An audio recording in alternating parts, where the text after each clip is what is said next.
निकालने के लिए आज हुई मीटिंग में कई बड़े फैसले हुए हैं। दिल्ली में कोरोना संक्रमण को रोकने के लिए अगले 2 दिन में कोरोना की टेस्टिंग को बढ़ाकर 2 गुना कर दिया जाएगा और उसके बाद जो 6 दिन हैं उसमें टेस्टिंग को बढ़ाकर 3 गुना कर दिया जाएगा।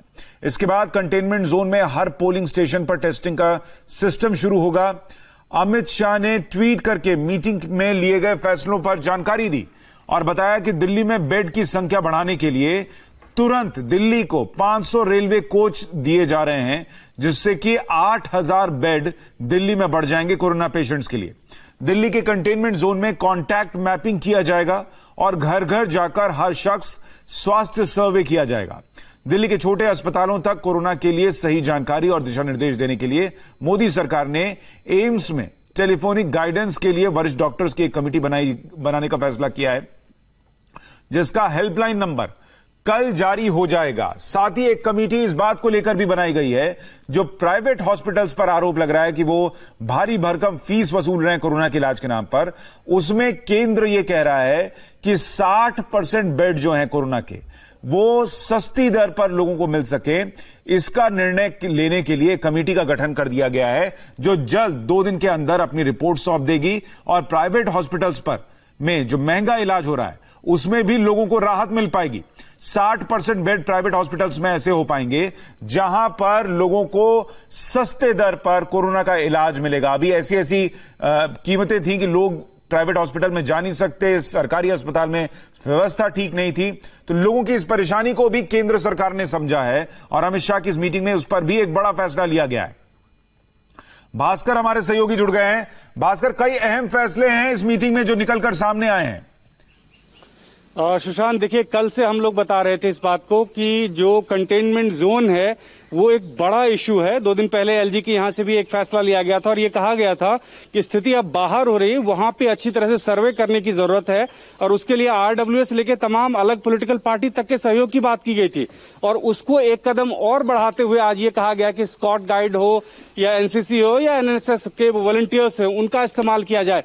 और ये बिल्कुल एविडेंट था पिछले कई दिनों से, जो डेटा हमने सुबह में बताया था कि 40% जो संक्रमित लोग पाए जा रहे हैं वो कंटेनमेंट जोन से पाए जा रहे हैं और उससे फिर ये फैल रहा है, कारण कंटेनमेंट जोन में अच्छी तरह से नियमों का पालन नहीं हो रहा, वो लोग बाहर जा रहे हैं, उससे और फैला रहे हैं।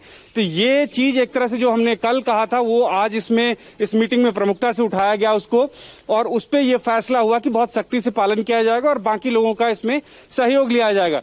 दूसरी बात जो लगातार दिल्ली सरकार के द्वारा ये कही जा रही थी कि केंद्र सरकार के द्वारा कोई मदद हमें नहीं मिल रही है, आर्थिक मदद की बात बार बार कर रहे थे, लेकिन उसके साथ साथ अब केंद्र सरकार ने यह कहा कि आपको ऑक्सीजन चाहिए, सिलेंडर चाहिए, जिस तरह की भी आपको जरूरत चाहिए वो मिलेगा। और साथ में 5 सीनियर ऑफिसर्स होंगे केंद्र सरकार के, जो एक तरह से मॉनिटर करेंगे और दिल्ली सरकार को सहयोग करेंगे कि कोरोना की इस लड़ाई को अच्छी तरह से लड़ा जाए, जिससे इसके संक्रमण को रोका जा सके। तो ये कह सकते हैं कि अब दोनों ही सरकार, दिल्ली सरकार और केंद्र सरकार, एक टेबल पे आके कोरोना के खिलाफ इस लड़ाई में साथ मिलकर लड़ाई लड़ेंगे। और ये जब तय हो गया है कि एलजी के तमाम आदेश के बावजूद भी ये नहीं रुक रहा था, तो एक स्टेप आगे जाके केंद्र सरकार के द्वारा ये आदेश दिया गया है। हमारे साथ विजय लक्ष्मी भी जुड़ गई हैं। विजय लक्ष्मी, इस मीटिंग को लेकर आपके पास क्या जानकारी है? क्या एक राय बन गई इन सारे मुद्दों पर? कैसे चर्चा हुई? किसका सुझाव क्या था? अंदर से आपके सूत्र क्या जानकारी दे रहे हैं? देखिए सुशांत, काफी हमें बताया गया हमारे सोर्सेज के द्वारा कि बहुत व्यापक तरीके से चर्चा हुई हर विषय पर। जहां तक बात है दिल्ली में टेस्टिंग की या अस्पतालों में जिस तरह की अव्यवस्था फैली हुई है उसको लेकर के, और हमने देखा कि अभी होम मिनिस्टर के ऑफिशियल ट्विटर हैंडल से जो है तमाम ट्वीट्स भी आए जिसमें जानकारी दी गई कि क्या क्या अहम फैसले लिए गए हैं। दिल्ली में 500 रेलवे कोच दिए जाएंगे, यानी 8000 एडिशनल बेड्स जो हैं वो मिल पाएंगे आगे आने वाले समय में। इसके अलावा प्राइवेट अस्पतालों से जिस तरह से लगातार खबरें आ रही थी कि बहुत ओवर चार्जिंग हो रही है, बहुत ज्यादा पैसे जो हैं वो लिए जा रहे हैं मरीजों से जो कोरोना के लिए इलाज के लिए प्राइवेट अस्पतालों में जा रहे हैं, उसको लेकर के कमेटी का गठन किया गया है। इसके अलावा एक और महत्वपूर्ण विषय है वो है कॉन्टैक्ट, जो कंटेनमेंट जोन है वहां पर मैपिंग की जाएगी, वहां पर जो है पूरा व्यापक घर घर में जाकर के पूरा टेस्टिंग की जाएगी। 1 हफ्ते में उसकी रिपोर्ट आएगी और फिर उसके बाद जो है आगे की रणनीति तय किया जाएगा। कंटेनमेंट जोन पर यहां पर खासा ध्यान देती हुई हुई नजर आ रही है केंद्र सरकार। और आज की मीटिंग जो है उसने तमाम पहलुओं पर जो है चर्चा की है, चाहे वो पहलू हो अस्पताल में इलाज का या फिर आगे आने वाले दिनों में एडिशनल बेड्स की जो जरूरत पड़ेगी, क्योंकि रेलवे कोच जो देने का फैसला किया गया वो इसीलिए किया गया क्योंकि आगे आने वाले दिनों में जब संख्या बढ़ेगी केसेस की तो आपको और ज्यादा अधिक बेड्स की जरूरत होगी। तो प्राइवेट अस्पतालों में इलाज से लेकर के जो तमाम खबरें आ रही थी कि ज्यादा चार्ज किया जा रहा है मरीजों से, उन तमाम पहलुओं पर जो है आज की मीटिंग में चर्चा की गई। जो सूत्र हमें बता रहे हैं कि लगभग हर विषय पर सहमति जो थी, क्योंकि तमाम केंद्र सरकार के ऑफिसर्स थे, होम मिनिस्ट्री के ऑफिसर्स थे, हेल्थ मिनिस्ट्री के ऑफिसर्स थे और उसके अलावा दिल्ली सरकार के ऑफिसर्स थे, तो तमाम मुद्दों पर तमाम लोगों के बीच में सहमति थी। और जिस तरह से ट्वीट भी अमित शाह ने किया, उन्होंने साफ तौर पर कहा कि समन्वय बनाकर के केंद्र और राज्य सरकार को बिल्कुल विजयलक्ष्मी, देखिए बड़ी खबर यह है दिल्ली वालों के लिए कि जितनी चिंताएं दिल्ली के लोगों के मन में थी उन सारी चिंताओं पर इस मीटिंग में चर्चा हुई है। अमित शाह के नेतृत्व में जो फैसले बाहर आ रहे हैं उसमें यह साफ दिख रहा है कि एक तो प्राइवेट हॉस्पिटल्स में ज्यादा फीस, चाहे वो बेड्स की कमी हो, चाहे वो ज्यादा टेस्टिंग का मामला हो, इन सारे अहम मुद्दों पर फैसला लिया गया है। और कंटेनमेंट जोन में केसेस न बढ़े इसके लिए घर घर जाकर स्वास्थ्य सर्वे करना, यह भी इस मीटिंग में फैसला लिया गया है। गृह मंत्रालय ने दिल्ली में बेड की संख्या बढ़ाने के लिए 500 रेलवे कोच दिल्ली सरकार को देने का फैसला लिया है। दिल्ली में इसको लेकर पहले से ही केंद्र सरकार ने तैयारी भी कर रखी है। इन 500 रेलवे कोच के मिलने का सीधा सीधा मतलब यह है कि दिल्ली में 8000 कोरोना बेड्स अभी तुरंत दिल्ली सरकार को मिल जाएंगे। लॉकडाउन के दौरान रेलवे ने ट्रेन के कोचेस को आइसोलेशन वार्ड में तब्दील करने का काम किया था। अब दिल्ली सरकार की मांग पर ऐसे 10 कोचेस शकूर बस्ती में पहुंच चुके हैं। हमारी सहयोगी उस कोविड कोच में गई हैं, वहां कैसे इंतजाम है, इस पर गोनिका ने एक रिपोर्ट तैयार की है, देखिए। सबसे पहले आपको ट्रेन के ये दरवाजे का नजारा दिखाते हैं। यहाँ पर नेट लगाए गए, ये मॉस्किटो नेट्स है, यानी कि जब अगर किसी जो भी पेशेंट है अगर वो यहाँ पर है, अगर उसे विंडो खोलनी भी है वेंटिलेशन के लिए तो इस तरह के नेट्स यहाँ पर लगे होंगे ताकि मच्छर अंदर एंट्री ना कर सके। इसके अलावा ये कोचेस देखिए, आमतौर पर जैसे ही आप ट्रेन में जाते हैं 2 सीट्स आपको इस तरफ दिखाई देती है, लेकिन वो 2 सीट यहाँ पर नहीं है क्योंकि ये पहला जो बेड है यहाँ पर ये स्टाफ के लिए कैबिन बनाया गया है। ये पहला कैबिन है, इसमें से 2 सीट्स को हटा दिया गया, यहाँ पर एक डस्टबिन रखा गया और एक ऑक्सीजन सिलेंडर हर कोच में मुहैया करवाया गया। यानी कि 10 कोच हैं तो 10 कोच में इस तरह के 10 ऑक्सीजन सिलेंडर ये रेलवे की तरफ से मुहैया करवाए गए हैं। ये लोअर बर्थ ही कोविड पेशेंट्स को दिए जाएंगे, नीचे 2 जो सीट्स हैं उन पर ही आराम किया जाएगा। अपर बर्थ का इस्तेमाल या मिडिल बर्थ का इस्तेमाल नहीं होगा ताकि पेशेंट्स एक दूसरे से दूर भी रहें, सही तरीके से आराम भी कर पाएं।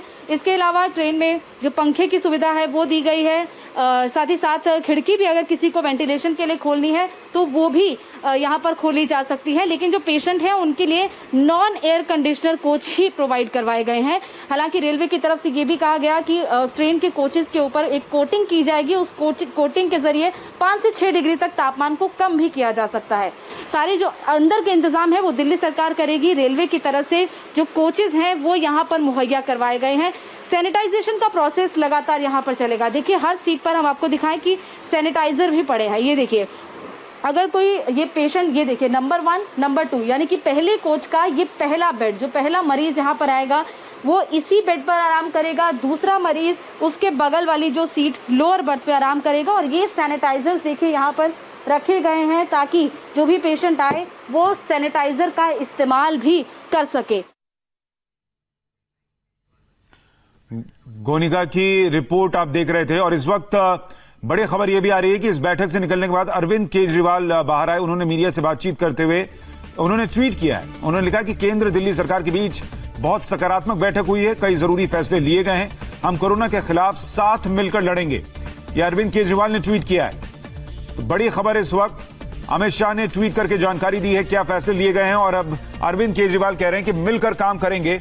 बहुत सकारात्मक बैठक रही है। भास्कर के पास चलते हैं। भास्कर, आज की 2 अहम मीटिंग थी। एक में तो हम देख रहे हैं कई अहम मुद्दों पर चर्चा हुई, दूसरी अहम मीटिंग शाम में होनी है जिसमें एमसीडी के मेयर्स भी होंगे।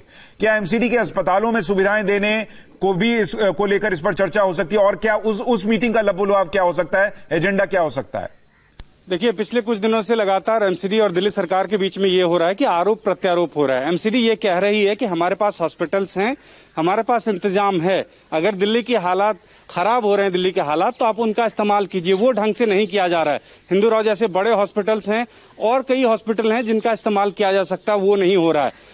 अब ये है लोकल लेवल पे जितने भी साफ सफाई की जिम्मेदारी वो एमसीडी की है, उसको लेके बार बार सवाल उठ रहे हैं कि आप साफ सफाई अच्छी तरह से नहीं कर रहे हैं। तो इस तरह की समस्या जो आ रही है उसका निदान आप इस मीटिंग के बाद आप सुन सकते हैं कि ये निदान इसका हुआ है कि अलग अलग बॉडी होने के बाद, अलग अलग अथॉरिटी होने के बाद, सबको गृह मंत्रालय के आदेश और निर्देश के बाद एक टेबल पे लाया जाएगा और सबको एक साथ मिल के काम दिया जाएगा कि इस कोरोना से लड़ें, तभी जाके इस संक्रमण को रोक सकते हैं।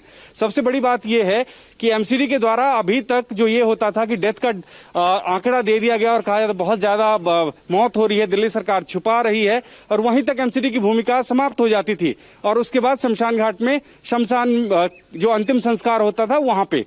अब क्या है कि अब जरूरत इस बात की होगी कि एमसीडी के जितने भी स्टाफ है उनका ढंग से इस्तेमाल हो, एमसीडी के जो हॉस्पिटल्स हैं उनका ढंग से इस्तेमाल हो, और ये करने की जरूरत अब महसूस हो रही है। इस पहले दौर की मीटिंग में ही बहुत कुछ साफ हो गया है कि गृह मंत्री अमित शाह और प्रधानमंत्री नरेंद्र मोदी का इस वक्त विजन बिल्कुल क्लियर है कि कैसे दिल्ली वालों को बचाना है, कैसे मिलकर काम करना है। दिल्ली में जितनी समस्याएं थी उनको लेकर मुख्यमंत्री के साथ बहुत सकारात्मक चर्चा हुई, कई अहम फैसले लिए गए। अब उम्मीद की जानी चाहिए कि शाम में एमसीडी के मेयर्स के साथ जब एक दूसरे राउंड की मीटिंग होगी तो एमसीडी के अस्पतालों को लेकर, मौत के जो आंकड़ों को लेकर कंफ्यूजन है उसे दूर करने को लेकर, और एमसीडी के कर्मचारियों की बेहतर व्यवस्था को लेकर कि उनका कैसे ज्यादा इस्तेमाल हो सके बेहतर ढंग से, उसको लेकर भी बहुत सकारात्मक चर्चा होगी और अहम निर्णय निकल कर आएंगे। आप दोनों सहयोगी हों, विजय लक्ष्मी और भास्कर, बहुत शुक्रिया आपका। अपडेट के लिए आपके पास लौटूंगा।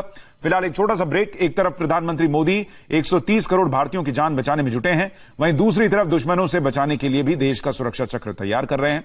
प्रधानमंत्री के इसी चक्रव्यूह में कैसे फंस गया चीन, यह आपको दिखाएंगे इस छोटे से ब्रेक के बाद।